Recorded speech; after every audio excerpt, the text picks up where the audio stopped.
Hello friends, welcome to Defence Matrix. तो एक काफी सरप्राइजिंग रिवील एचएएल द्वारा किया गया है।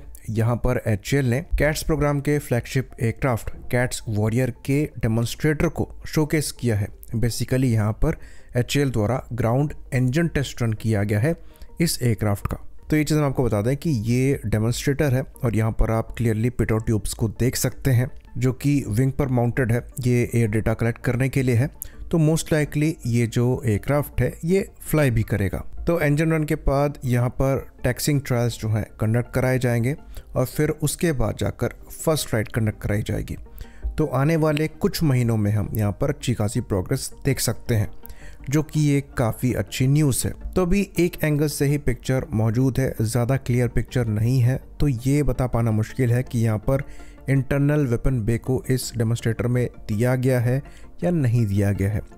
मोस्ट लाइकली एरो इंडिया में इसे शोकेस किया जाएगा और अगर हम वहाँ पर कवर कर रहे होंगे तो क्लोजअप शॉट्स हम ले पाएंगे और ज़्यादा डिटेल में इसको देख पाएंगे। तो इन प्लेटफॉर्म में 2 इंजन्स यूज़ किए जाएंगे जो कि PTAE-7 है, पर यहाँ पर इनके अपग्रेडेड वर्जन को इस्तेमाल किया जाएगा जो कि ज़्यादा थ्रस्ट प्रोड्यूस करने में सक्षम होंगे।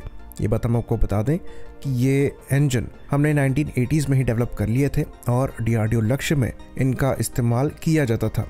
अब इसके अपग्रेडेड वर्जन को बनाया गया है जो कि कैट्स वॉरियर में इस्तेमाल किए जाएंगे। कई जगह पर यह कहा गया है कि जो लेटेस्ट वर्जन है ये करीबन 23% पुराने इंजन के कंपैरिजन में ज़्यादा थ्रस्ट प्रोड्यूस करने में सक्षम है। तो ये प्रोग्राम हमारे लिए बहुत ही ज़्यादा क्रूशियल है, स्पेशली अगर हम नेक्स्ट जनरेशन वॉरफेयर को दिमाग में रखते हैं।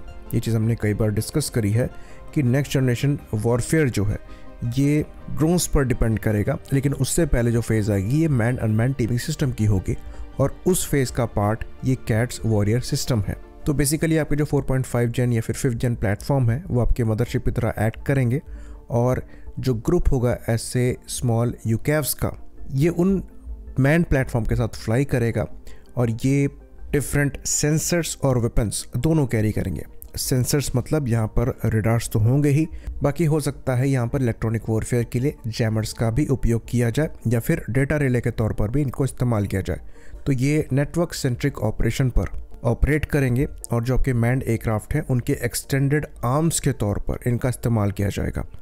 तो ये फ्यूचर के लिए जो 6th जनरेशन जैसे फाइटर बन रहे हैं उनसे भी ज़्यादा क्रूशल है, क्योंकि ये एक ट्रांजिशनल फेज का काम करेंगे टोटली अनमैन्ड सिस्टम पर डिपेंड होने से पहले। तो ये चीज़ पास्ट में भी कई CGI वीडियोस में शोकेस करी गई है कि ये जो ड्रोन्स हैं ये प्रॉपर वेपन पेलोड को कैरी करने में सक्षम होंगे, चाहे ये एयर टू एयर रोल के लिए हो चाहे ये एयर टू सरफेस रोल के लिए हो। और नेटवर्क्ड ऑपरेशन के अंतर्गत इनकी जो वेपन सिस्टम है ये मैन्ड प्लेटफॉर्म फायर करने में भी सक्षम होंगे और गाइड करने में भी सक्षम होंगे। और इवन हमारा पर्सनली ये मानना है कि 5th जनरेशन फाइटर प्लेटफॉर्म के डेवलपमेंट से भी ज़्यादा इंपॉर्टेंट इन ड्रोन्स का डेवलपमेंट है, क्योंकि फ्यूचर की जो वॉरफेयर है ये कॉस्ट इफेक्टिव होनी चाहिए, जिसके लिए ये जो स्टेल्दी ड्रोन्स हैं ये एक क्रूशल रोल प्ले करेंगे। इनको आप बड़े नंबर्स में प्रिक्योर भी कर पाएंगे, मैन्ड प्लेटफॉर्म के साथ ऑपरेट भी कर पाएंगे, साथ ही साथ इनके स्टेल्दी फीचर का आप बेनिफिट भी उठा पाएंगे। तो एक स्टेल्दी 5th जनरेशन प्लेटफॉर्म को यूज़ करने से ज़्यादा बेनिफिशियल आपको उसी कॉस्ट में ऐसे मल्टीपल अनमैन्ड यूकैव को यूज़ करना होगा, क्योंकि यहाँ पर आपको इफेक्टिवनेस ज़्यादा मिलेगी और अगर कोई डैमेज भी होती है तो वो भी कंपेरेटिवली कम होगा। तो जो फ्यूचर है वो ऐसे ही ड्रोन्स हैं और इसलिए इनका जो डेवलपमेंट है ये बहुत ही ज़्यादा क्रूशल है। बाकी पर्सनली हमारे लिए इस प्लेटफॉर्म का रोल आउट होना तेरस मार्क 2 के रोल आउट होने से ज़्यादा क्रूशल है, क्योंकि अभी इस प्रोग्राम में समय लगने वाला है। जिस तरीके की कॉम्प्लेक्सिटी इन्वॉल्व्ड है इन ड्रोन्स के साथ नेटवर्क्ड ऑपरेशंस को परफॉर्म करने की, साथ ही साथ ये कैपेबिलिटी देने की कि आप इनके वेपन्स को मदरशिप से फायर कर सकें, ऑपरेशन को कोऑर्डिनेट कर सकें, तो इस प्रोग्राम के एग्जीक्यूशन में समय लगेगा। तो ये एक स्टेपिंग स्टोन ही है। अभी कैट सिस्टम के कई पार्ट्स हैं जैसे कि हम जानते हैं, लेकिन उनमें सबसे ज़्यादा इंपॉर्टेंट ये कैट्स वॉरियर का डेवलपमेंट है।